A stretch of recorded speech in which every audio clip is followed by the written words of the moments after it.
네, 자, 이번 시간은 여러분 교재 411페이지부터 유형별 연습 문제 분계 연습 1시간 하도록 하겠습니다. 411쪽 펴주시고요.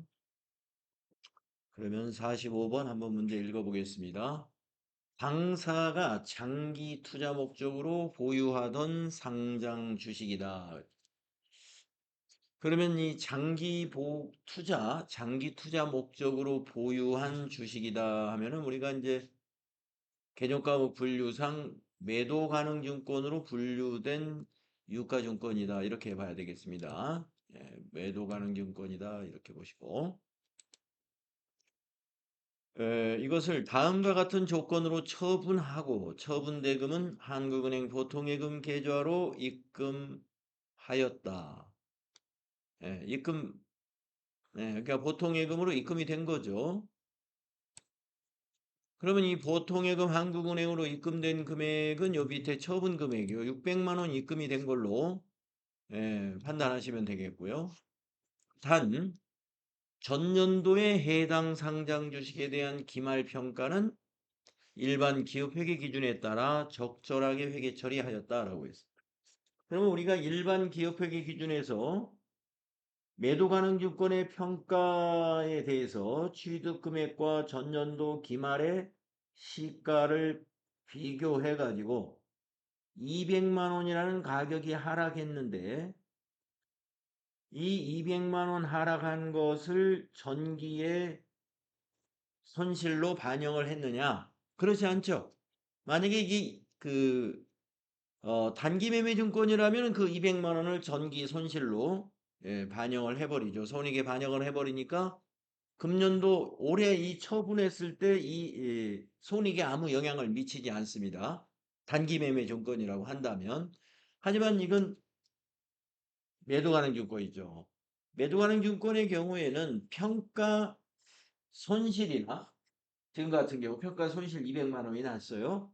아니면 올랐다 하더라도 평가 이익 이것을 요 시점 그러니까 여기서는 이제 전기가 되는데 전기의 결산에 반영을 어떻게 하느냐면은 자본에 반영을 시켜놔요. 자본에. 그렇기 때문에 이 자본에 반영해 놓은 것을 언제 정리를 해줘야 되면은 지금처럼 이것을 처분하는 시점, 요 처분하는 시점에서 요 200만 원의 매도하는 증권 평가 손실을 정리하는 것을 같이 해줘야 됩니다. 자, 그래서 이 회계 처리는요, 매도 가능 증권의 회계 처리는 이 처분한 것만 가지고 차변에 보통예금 600만 원, 대변에 매도 가능 증권 500만 원 해가지고 매도 가능 증권 평가이익 100만 원. 차변에 이거죠. 보통예금. 그리고 대변에 매도 가능 증권 500, 그리고 차변에 매도 가능 증권 대변이죠. 대변에 매도 가능 증권 평가이익 100만 원 이렇게 하면 틀려요. 예, 그렇게 하면 틀립니다. 그래서 이 분계를 이제 써보게 되면은 지난해 매도 가능 증권 평가 손실 200을 같이 정리해 가면서 분계를 해줘야 돼요. 자, 그래서 무슨 얘기냐면은 회계 처리가 이렇게 됩니다. 차변의 보통예금 한국은행에 600만 원이 증가하겠고요. 네, 자산 증가하고 대변의 매도 가능 증권이라고 하는 투자 자산이 얼마가 감소하냐면 전년도 평가 한 500만 원 감소하죠. 그리고 매도 가능 증권 평가 손실 200만 원을 정리해야 돼요. 그러면 여러분이 이걸 차변에 정리하느냐 대변에 정리하느냐 이걸 판단을 잘 하셔야 되는데 매도 가능 증권 평가 손실은 자본의 감소 항목입니다. 예. 매도 가능 증권 평가 이익은 자본의 증가 항목이에요. 무슨 말이냐면 자본의 증가 항목이라는 것은 대변의 잔액이 있다는 말이고 자본의 감소 항목이라고 하면은 차변에 있었다는 얘기예요. 그래서 매도 가능 증권 평가 손실 하면 자본이라고 그래서 무조건 다 대변의 잔액이 있다고 보시면 안 돼요. 자본은 잔액이 대변에 있는 것이지만 자본의 감소 항목도 있어요. 자본 조정이라든가 또 지금 여기 나오는 매도가능 증권 그렇죠. 매도가능 증권 평가 손실 이거는 기타 포괄 손익 누계액이죠. 이것도 자본의 감소 항목이라서 차변에 잔액이 있습니다. 그래서 정리할 때는 반대쪽에 정리를 해야 되니까 대변에다 정리를 한다 이거예요. 매도 가능 증권 평가 손실을 정리할 때는 반대쪽 자본 증가 쪽에다가 정리를 해준다 이겁니다. 200만 원이었죠. 자 이렇게 놓고 보시면 대변이 700만 원 대변이 700만 원 차변이 600만 원이지 않습니까? 차변이 작죠. 그래서 우리는 차변을 매도 가능 증권 처분 손실로 100만 원을 인식해 주면 되는 거예요. 100만 원이 매도 가능 증권 처분 손실이 됩니다. 이렇게 정리하는 거예요.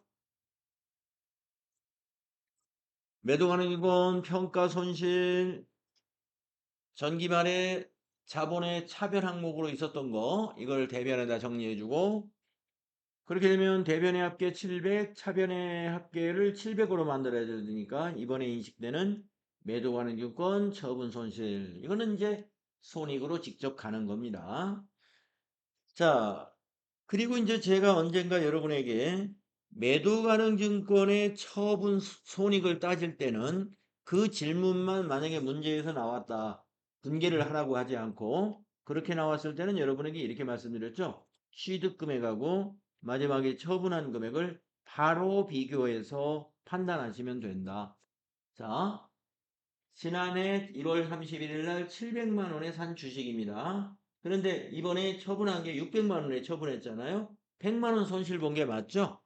예. 100만 원 손실 본 게 맞다. 그래서 이것이 어디에서 나타나요? 지금 우리가 이 회계 처리한 이 회계 처리에서 바로 매도 가능 증권 처분 손실 100만 원이 인식이 되고 있죠. 자, 정리하면 이렇습니다. 단기 매매 주권의 경우는 전기 말에 평가한 내용을 단기에 처분할 때 아무런 영향을 주지 않으니까 그걸 무시해 버리면 돼요. 무시하고 전기말 잔고 금액과 이번에 처분한 금액을 바로 그 두 부분만 가지고 회계 처리해 주면 되는데 매도가능 증권의 경우는 이 전기말에 평가할 때의 그 매도가능 증권 평가 손실이 있거나 지금처럼 반대로 매도가능 증권 평가 이익이 있었던 것을 같이 정리해 줘야 됩니다. 처분할 때. 다음 46번으로 가보겠습니다.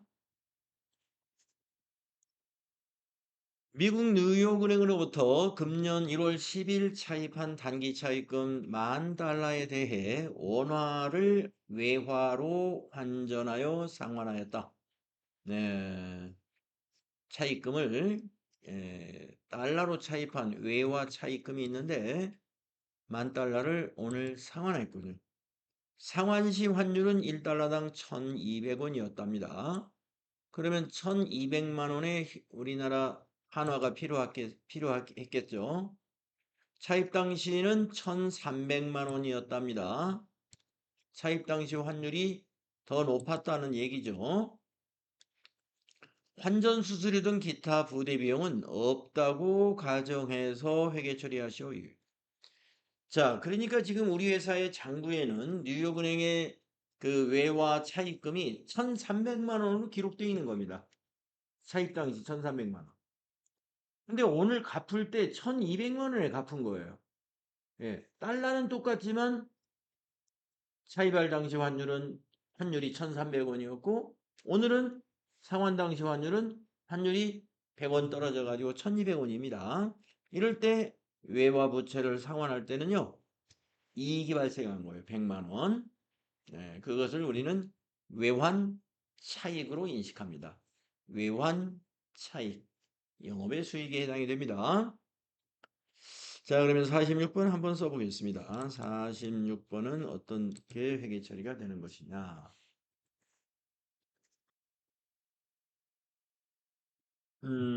차변에 부채 감소가 오죠.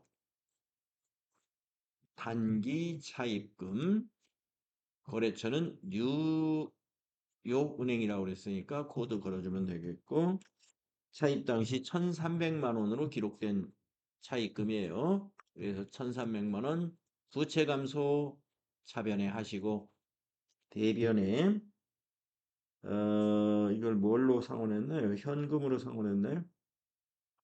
현금이라고 봐야 되겠네요. 현금이 1,200만 원이 10,000달러를 갚느라고 원화가 1,200만 원 가지고 10,000달러를 샀다 이 말이에요. 그러면 현금이 1,200만 원 감소. 그러면서 100만 원의 차익을 우리는 뭘로? 외환 차익으로 인식합니다. 환율로 인해서 수익이 발생한 거죠. 외환 차익.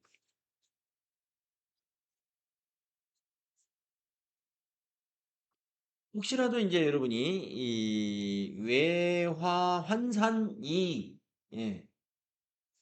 이라는 개념 과목하고 혼동을 하셔는 안 됩니다. 자, 그러면 아예 써드리면은 우리가 이제 개념 과목의 내용을 보시다 보면은 종류를 보시다 보면은 이 특수 문자가 어떻게 어디에 있나 한자?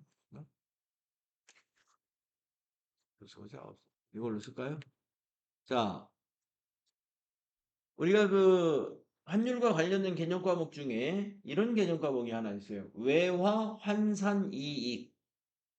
거기에 대해서 외환 차이가고 어떤 차이가 있는지 제가 정리해 볼게요. 그러니까 외화 환산 이익이라는 요 개념 과목과 혼동해서는 안 되기 때문에 외화 환산 이익을 설명해 주면 되겠죠. 외화 환산 이익은 기말에 외화 자산이나 부채를 평가할 때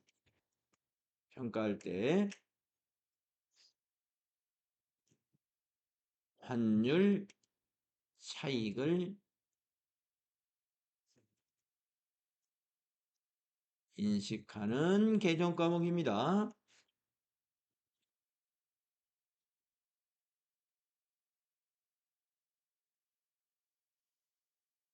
그러니까 이걸 뭐 혼동해서 이것저것 섞어 쓰면 안 됩니다. 예.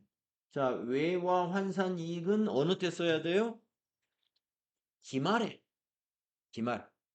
12월 31일 결산하는 법인이다. 그러면 12월 31일 기준으로 외화 자산이나 그 법인의 외화 자산, 달러를 보유하고 있는 자산 말하는 거예요. 외상 매출금도 만약에 해외에 수출했으면 해외 수출한 외상 매출금도 외화 자산입니다. 또 부채, 외화 부채. 지금처럼 뉴욕은행에서 차입한 돈이 있다든가 이런 게 외화 부채입니다. 이런 것을 평가할 때에 환율의 차이가 발생하잖아요. 기말과 그 차입 당시 또는 매출 당시의 환율은 다른 거기 때문에 그 환율 차이를 우리가 회계에 반영해야 돼요. 결산에. 그때 결산에 반영할 때 이익이 난 거, 환율 때문에 이익이 난 것이 외화 환산 이익이에요. 그러면 지금은 환율 때문에 이익이 났죠, 지금도. 그런데 이 개념 과목을 안 쓰죠. 이건 결산 수정분기에 쓰는 개념 과목이기 때문에 그렇습니다. 예. 그 외환 차익은 실제로 부채를 상환하는 시점의 환율의 차이에 따른 이익이에요. 예. 또 외화 자산 같은 경우는 외화 자산을 회수하는 시점에서 환율 이익이 났다. 그러면 그건 외환 차익입니다. 외환 차익. 외환 차익. 네. 손실이 나면요. 외환 차손. 손실이 나면 외환 차손. 자, 그래서 외화 환산 이익과 외환 차익을 구분해서 잘 써야 된다.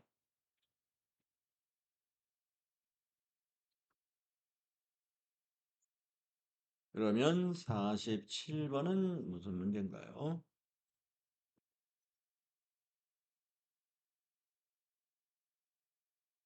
47번을 보시면은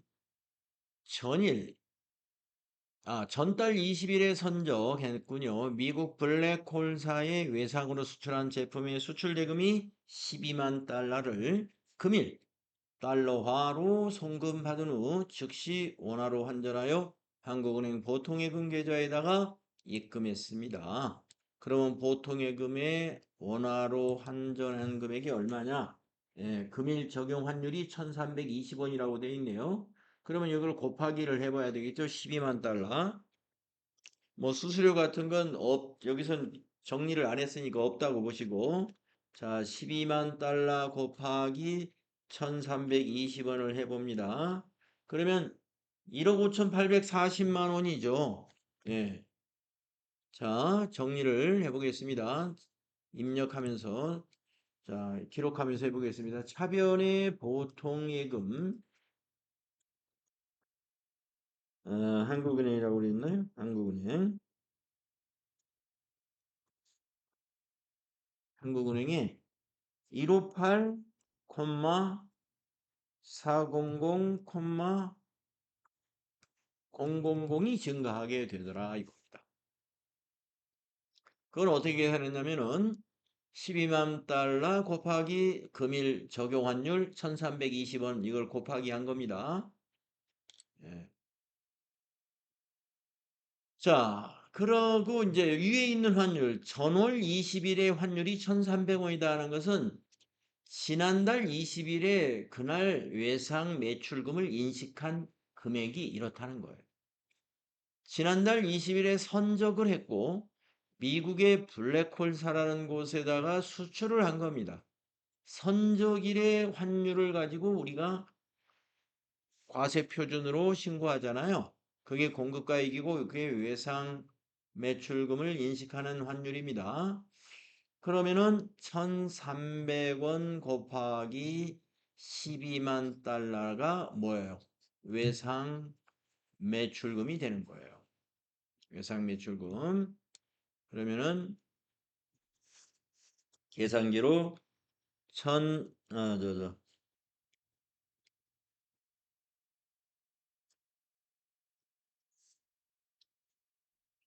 12만 달러 곱하기 1300원을 한번 해보세요. 그러면은 1억 5,600만 원이 됩니다. 1억 5,600만 원이 외상 매출금이 됩니다. 그래서 대변의 외상 매출금이 감소하죠. 돈을 받았으니까. 거래처는 블랙이라는 회사고 금액은 1억 5,600만 원이 돼요. 네. 지난달 환율이 1,300이었으니까. 그래서 환율 20원 차이 때문에 달러당 20원 차이 나는 바람에 우리는 어떻게 되느냐? 이익을 보게 됩니다. 환율이 오르면 외상 매출금은 이익이 발생하죠. 이것을 외환 차익이라고 합니다. 외환 차익. 이것이 240만 원입니다.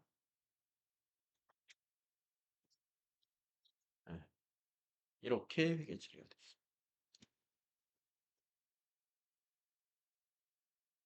아까 46번 문제에서는 부채였잖아요.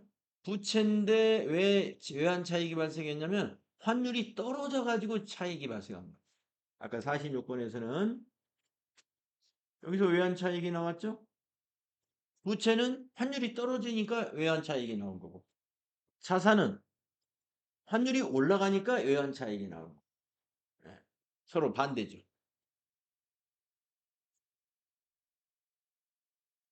다음은 48번을 가지고 연습을 해보겠습니다. 자, 48번은 어떤 문제냐?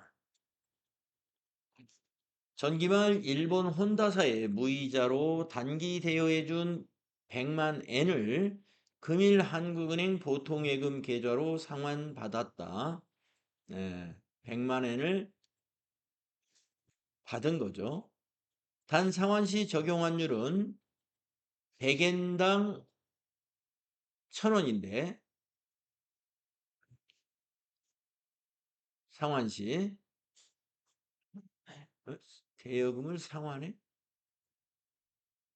일본의 혼다사에다가 단기 대여를 해줬고요. 대여는 빌려준 거죠. 예, 그리고 오늘 받은 거예요. 그러니까 이제 회수시 환율이 1,000원이었다는 얘기죠. 100엔당. 여기 상환이라는 건 혼다사 입장에서는 상환이고 우리 회사는 받은 거니까 우리 회사는 회수를 했다. 그래서 회수할 때 적용된 환율은 100엔당 1,000원이다 이거. 자, 그러면 여기는 100만 엔이니까 1엔 단위니까 여기 100엔을 엔으로 바꾸려면은 나누기 100을 하니까 1엔당 10원인 거예요. 그렇죠? 그러면 우리 돈으로 한화로 1,000만 원이 됩니다. 100만이면 곱하기 10을 해가지고 1,000만 원입니다. 1,000만 원. 네. 그래서 1,000만 원을 오늘 보통예금에다 입금했다 이 말이에요. 근데 우리가 빌려주는 시점 단기 대여금으로 인식했던 거는 900만 원이었어요. 그때는 100엔당 900원이었던 모양입니다. 그래서 1엔당 9원이었어요. 돈을 빌려주는 시점에서. 그래서 이 48번도 아까 47번과 같이 외화 자산을 회수하면서 환율이 올라가가지고 이익을 보는 그런 거래가 되겠습니다. 그래서 이걸 이렇게 쓰면 되겠네요. 48번은 차변의 보통예금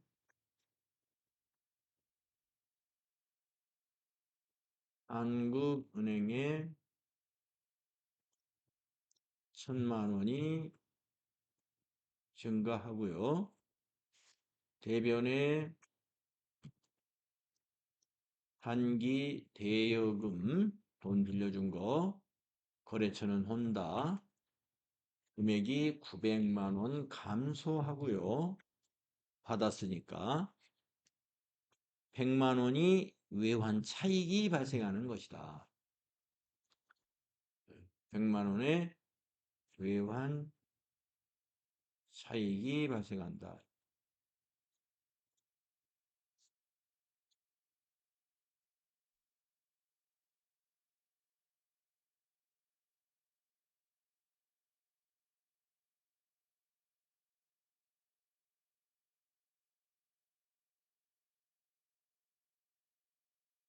다음 49번의 문제로 가보겠습니다. 49번의 문제로 가면요. 당사는 전년도 8월 9일에 일본에 소재한 교토 상사로부터 원재료 100만 엔을 구매하면서 이를 외상매입금으로 처리했습니다.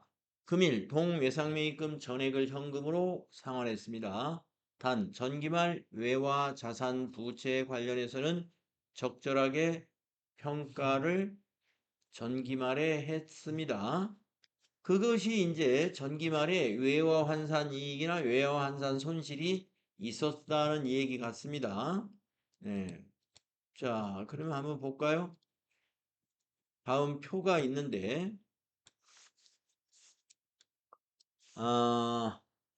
우리가 지금 외상 매입금을 갚을 당시 환율이에요. 상환시. 오늘 상환하는데, 100엔당 950원이면 1엔당 9.5원입니다. 1엔당 9.5원을 100만 엔에다가 곱하기 하면은 950만 원이죠. 예. 950만 원의 외상매입 950만 원의 한화를 가지고 전년도 평가할 때 우리 외상매입금은 이렇게 평가해 놨어요. 지난해 결산 때 100엔당 900원이니까 1엔당 9원으로 평가했습니다. 그러면 그 당시 외상매입금은 900만 원이었습니다. 지난해 결산 때. 따라서 차변의 부채 감소, 외상매입금은 900만 원이 감소하게 되는 거예요. 거래처가 교토라고 했고 이 거래처의 외상매입금을 900만 원 감소시키면 돼요. 지난해 결산 때 900만 원을 평가해 놨으니까요. 그리고 이번에 우리가 지급하는 돈이 현금으로 상환했는데 우리 한화로 현금이 950만 원이 필요하죠. 100만 원을 갚기 위해서는. 이런 경우에는 우리가 외화 부채가 환율이 지금 올랐지 않습니까? 지난 전년도 결산 때보다 이번에 상환할 때 환율이 50원이 1엔당 50원이 아니 5원이 1엔당 5원이 오른 거 아니 0.5원이 오른 거예요. 100엔당 같은 50원이 오른 거예요. 그래서 100엔당 50원이 오르는 것 때문에 외환 차손이 발생. 그것이 50만 원이 되겠습니다. 외환 차손 50만 원을 이때 인식합니다. 네. 부채의 경우에 지금 보시다시피 지난해 결산 때 환율보다 이번에 상환할 때 환율이 이렇게 오르게 되니까 손실이 발생하게 되죠. 부채는 상환 때 환율이 오르게 되면은 손실이 나는데 그 손실을 외환차손. 아까 처음 문제에서는 부채를 상환하는데 우리가 환율이 떨어졌어요. 그래서 대변에 외환차익이 나왔던 거죠. 다음 50번 문제를 가보겠습니다. 50번 문제. 뉴욕은행으로부터 차입한 외화 장기 차입금 10,000달러와 이자 200달러에 대해 거래은행에서 원화 현금을 달러로 환전하여 상환했다. 네. 우리가 이자도 내고 원금도 갚았다. 그래서 모두 1200달러를 환전했다요. 현금으로, 원화 현금으로. 그럼 얼마가 환전이 됐을까요? 상환 시 환전한 적용 환율이 달러당 1,100원으로 환전을 했습니다. 네. 그러면은 1,100원 곱하기 1,200을 하면 우리가 오늘 현금이 지출된 돈이 나오죠. 1,100원 환율에 곱하기 달러는 1,200달러. 그러면 1,122만 원의 현금이 감소하게 됐습니다. 그래서 대변에 현금이 1,120만 원 감소했고요. 그러면 차변에 이제 부채 감소를 우리가 어떻게 인식하죠? 차변에 외화 장기 차입금, 외화 장기 차입금 괄호 열고 거래처 뉴욕은행으로 하고 금액이 이 장부상 회계처리 적용 환율 1달러당 1,000원으로 장부에 잔액이 적용되어 있었어요. 그러면은 1,000원 곱하기 10,000달러니까 1,000만 원이 부채 감소가 됩니다. 그리고 200달러는 이자였지 않습니까? 200달러는 이자니까 이자 비용이라는 영업의 비용으로 인식해야 됩니다. 이자 비용이 200달러 곱하기 1,100원. 200달러 곱하기 우리가 1,100원으로 오늘 이 환율이었으니까 22만 원이 이자 비용으로 인식됩니다. 자, 이렇게 해놓고 이제 여러분이 보시면은 차변과 대변의 합계 차이를 비교해 보시면 되죠. 차변이 100만 원 부족하지 않습니까? 그러면 비용이 발생한 거예요. 비용이. 그래서 우리는 외환 차손이 발생했다. 그것은 100만 원만큼 발생했다. 환율 차이가. 100만 원의 환율 차이가 났었다. 이런 얘기입니다. 여기 보시면은 지금 이렇게 달러당 100원의 차이가 나잖아요. 환율이 지금 올라갔지 않습니까? 환율이 올라갔어요. 그러면 차입금이 부채잖아요. 부채는 환율이 오를 때 상환하게 되면은 손실이 나오죠. 그래서 100원 곱하기 만원 하면은 100만 원, 100만 원만큼 외환 차손이 발생한 게 맞죠.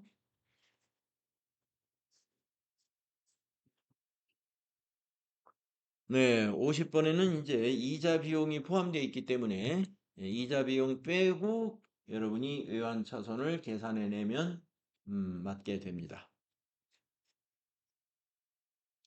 다음은 51번으로 가보겠습니다.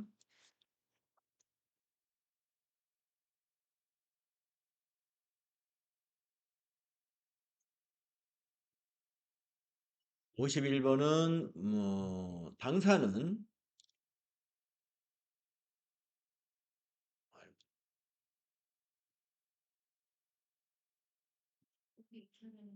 네, 맞아요.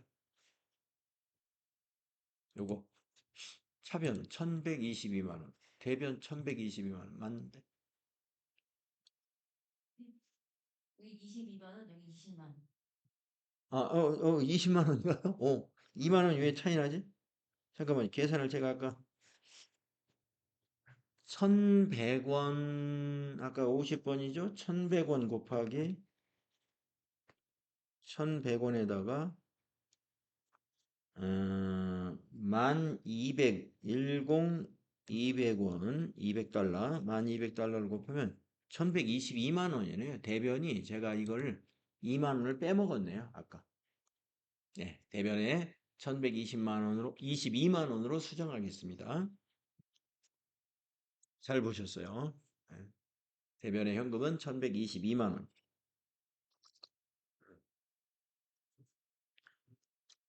다음은 이제 51번을 보면은요.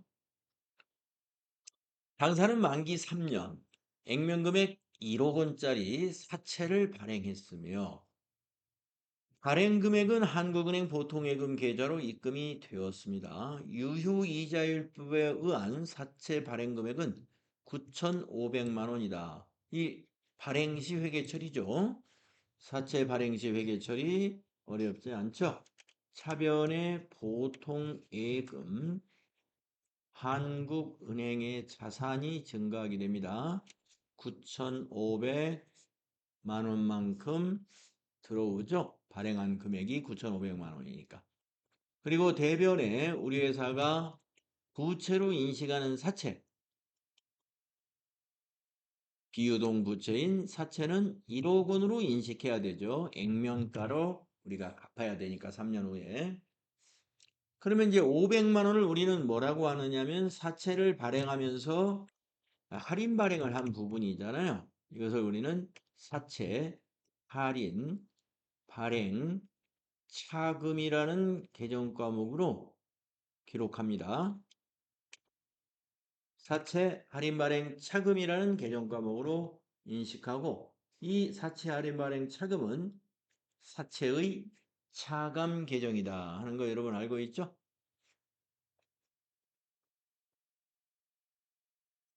다음은 52번을 보도록 하겠습니다.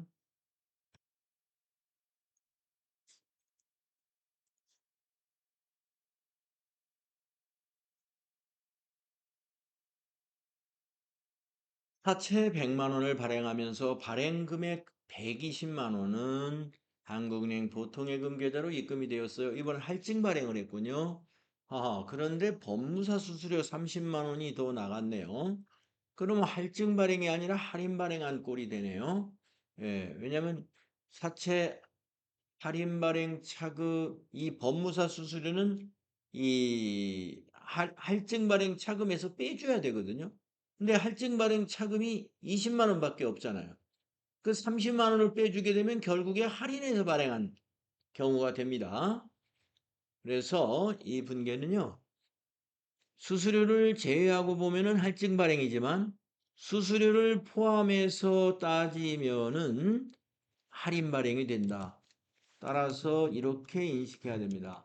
차변의 보통 예금 한국은행의 자산은 120만 원이 증가하죠.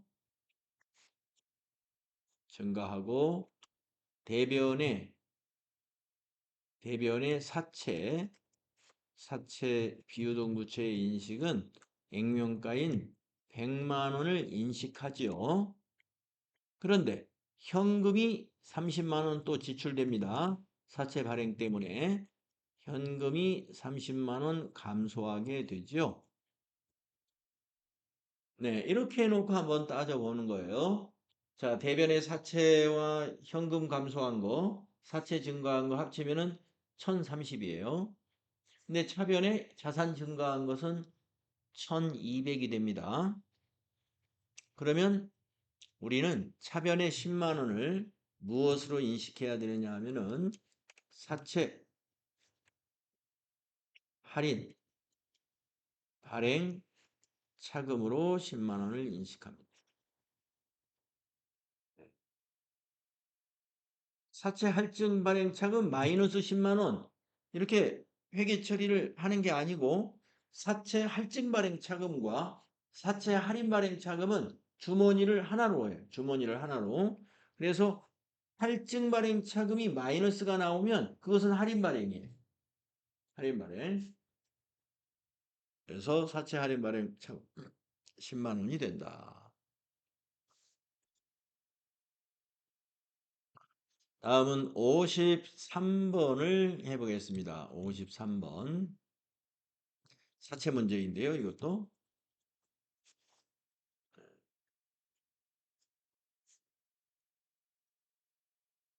액면금액 5천만 원인 사채 중에 액면금액 2천만 원은 2,033만 원의 한국은행 보통예금 계좌에서 이체하여 조기에 상환했어요.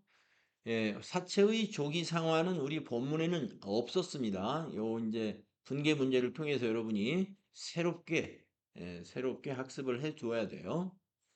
당사는 다른 사채 및 사채 할인 발행 차금 등 사채 관련 개정 과목은 없었다라고 했습니다.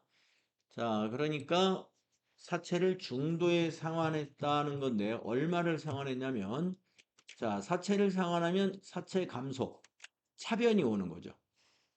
2천만 원을 상환하게 됩니다. 사채 감소가 2천만 원이 돼요. 부채 감소가. 5천만 원짜리에서 그 중에 2천만 원만 상환했잖아요. 그런데 이것을 얼마를 이체시켜 주었느냐 하면은 대변에 보통예금 한국은행에서 2,033만 원을 이체시켰습니다. 그러니까 액면가보다 33만 원만큼 더 지급한 거죠.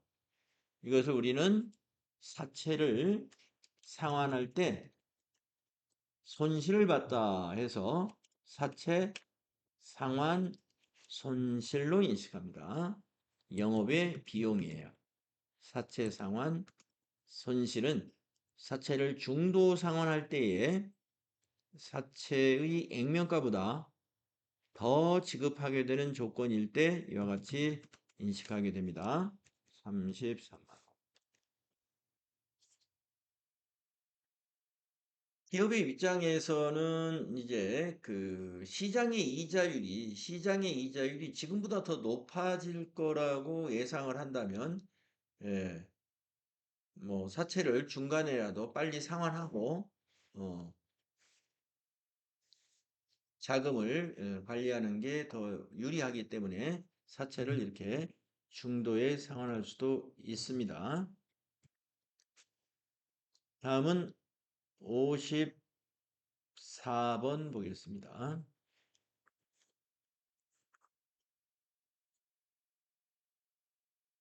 사채 액면 금액이 3천만 원 중에서 액면 금액 1,500만 원 상당액을 절반을 말하는 거죠. 3천 중에서 1,500이면 딱 절반이에요. 50%. 상당액을 1,280만 원에 중도에 상환하기로 하고 상환대금은 한국은행 보통예금계좌에서 이체시켰습니다. 이게 이제 왜 이렇게 우리가 낮은 금액으로 상환할 수 있냐면은 이 사채를 아마 발행할 당시에 할인 발행을 많이 한 모양이에요. 그래서 갚을 때도 우리가 지금 액면가보다 낮은 금액으로 갚을 수가 있는 조건이 됐어요. 자, 상환대금은 한국은행 보통예금계좌에서 이체했습니다. 그러니까 1280만 원을 보통예금에서 감소시키면 되고 상환일 현재 상각 후 총 사채 할인 발행 차금의 잔액이 500만 원이며 다른 사채 발행 금액은 없는 것으로 한다. 자, 그러니까 지금 현재 우리 회사의 사채 할인 발행 차금은 이 건과 관련해서 5천만 원이 있습니다. 그러면 이 사채 할인 발행 차금이라는 것은 우리가 사채의 이자를 지급하는 그 시점마다 생각을 계속하지 않습니까?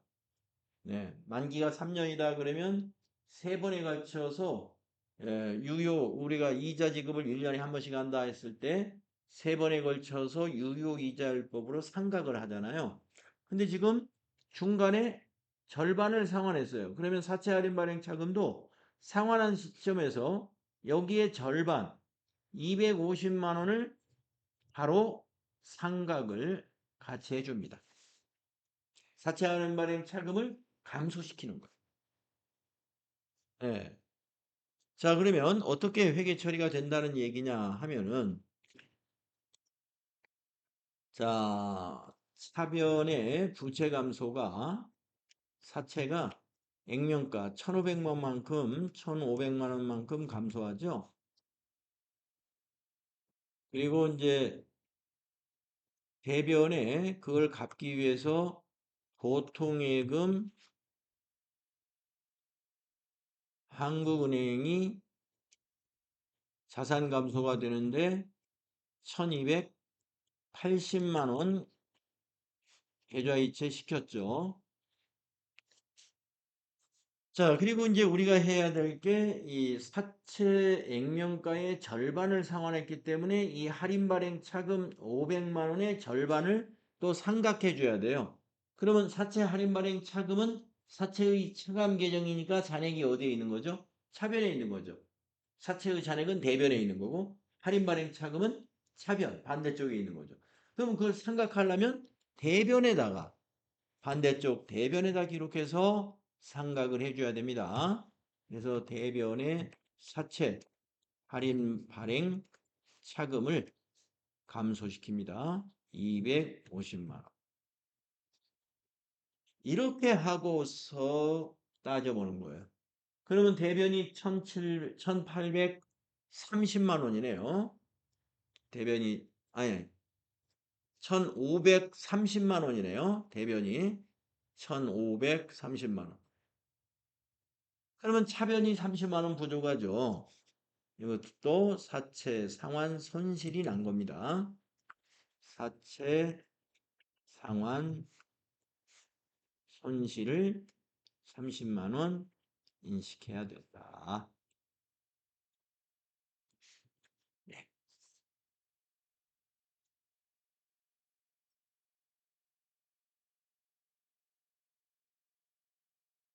사채 중도 상환 문제 많이 해보고 있습니다.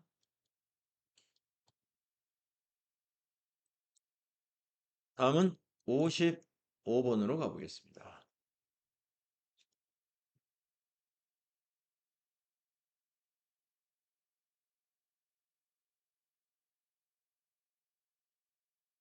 자, 55번 보시면 액면금액 2억 원인 사채 중에 액면금액 1억 5천만 원을 자, 2억 원 중에서 1억 5천만 원을 상환을 하는 거군요.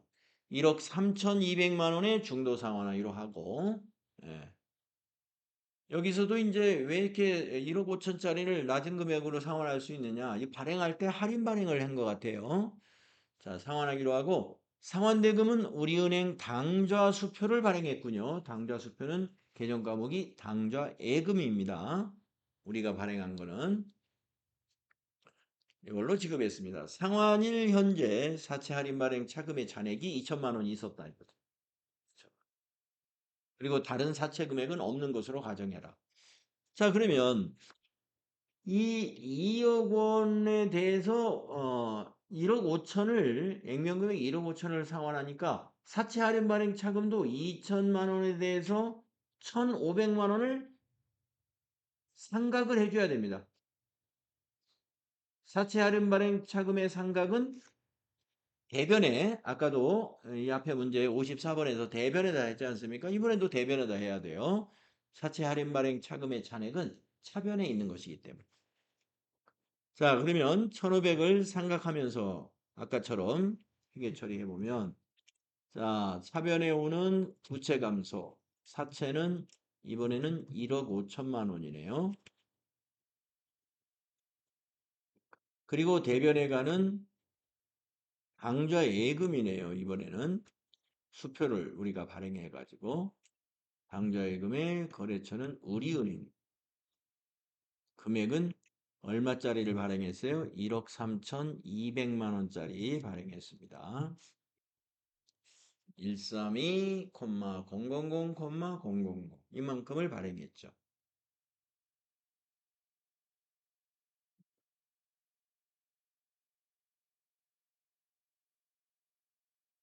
그리고